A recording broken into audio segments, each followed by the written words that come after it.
जय श्री कृष्ण दोस्तों, आप सभी को हमारे चैनल संस्कारी संध्या में स्वागत है। चलिए जानते हैं कि कौन से औरत को नवरात्रि व्रत नहीं कर रखना चाहिए। इससे जुड़ी संपूर्ण जानकारी इस वीडियो के माध्यम से बताऊंगी, बिना स्किप किए लास्ट तक देखना। नवरात्रि के पावन पर्व के उपवास रखने का बहुत महत्व होता है। इसके कई शरीर के कुछ कमजोर हिस्से भी होते हैं, लेकिन कुछ लोगों को पूरे 9 दिन का उपवास रखने से बचना चाहिए। ऐसी स्थिति में यदि उपवास नहीं रखे तो बेहतर रहेगा। चैत्र नवरात्रि के पावन पर्व की शुरुआत होने वाली है। इस साल 30 मार्च से लेकर 7 अप्रैल तक यह शुभ पर्व चलने वाला है। हिंदू धर्म में इन 9 दिनों का विशेष महत्व है। इस दौरान भक्त जन देवी के 9 स्वरूपों की पूजा करते हैं और हर तरह की देवी माँ की प्रसन्न करने की पूरी कोशिश करते हैं। पूजा पाठ के अलावा नवरात्रि के 9 दिन उपवास रखने का भी बहुत महत्व है। धार्मिक महत्व कितने भी उपवास के कई कमजोर शरीर स्वास्थ्य रखता है। 9 दिनों के लिए कम मात्रा में स्वास्थ्य आहार ग्रहण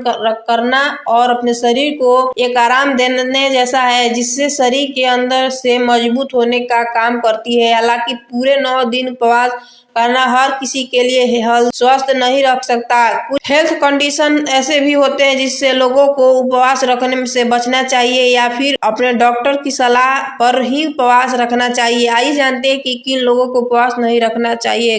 गर्भवती महिलाओं को 9 दिन का व्रत रखने से परहेज रखना चाहिए। दरअसल नवरात्रि के पर्व में अनाज खाने की मानहानि होती है, जबकि गर्भवती स्त्री को गर्भावस्था के दौरान संपूर्ण पोषण की जरूरत होती है। गर्भ में पल रहे बच्चे की सही ग्रोथ के लिए सभी पोषण तत्व के साथ साथ अतिरिक्त कैलोरीज की जरूरत होती है और ये अतिरिक्त कैलोरीज अनाज के सेवन के बिना पॉसिबल नहीं होती है। इसीलिए गर्भावस्था के दौरान 9 दिन के व्रत रखने से परहेज रखना चाहिए। गर्भवती महिला के साथ साथ नवजात बच्चे की मां को भी नवरात्रि के 9 दिन का व्रत उपवास रखने से परहेज करना चाहिए। दरअसल 6 माह के बच्चे को संपूर्ण पोषण मां के दूध ही से मिलता है। जो महिलाएं बच्चे को स्तनपान कराती है उन्हें खुद के लिए और बच्चे के लिए अधिक कैलोरी की जरूरत होती है। पूरी कैलोरी न मिलने पर सिर्फ माँ की कमजोरी आ सकती है, बल्कि बच्चों को ग्रोथ में भी इसका नेगेटिव असर पड़ सकता है। इसीलिए बेबी की माँ को नवरात्रि के पूरे 9 दिन उपवास नहीं रखना चाहिए। हालांकि आप चाहे तो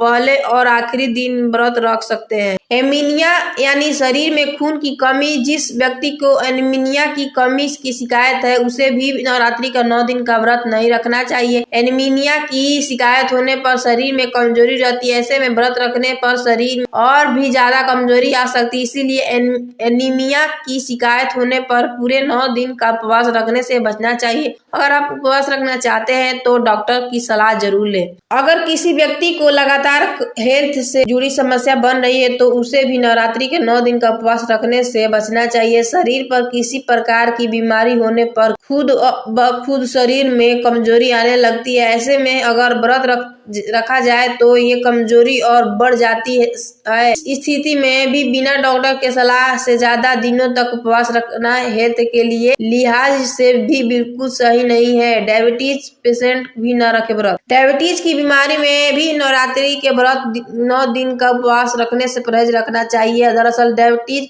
पेशेंट को खान पान का भी विशेष ध्यान रखना चाहिए। उन्हें ऐसी खानी चाहिए जिससे शरीर का ब्लड शुगर कंट्रोल रहे, लेकिन व्रत के दौरान इन सब चीजों का ठीक तरह से ध्यान थोड़ा मुश्किल हो जाता है, जिसकी वजह से शरीर का ब्लड शुगर लेवल बैलेंस हो जाता है।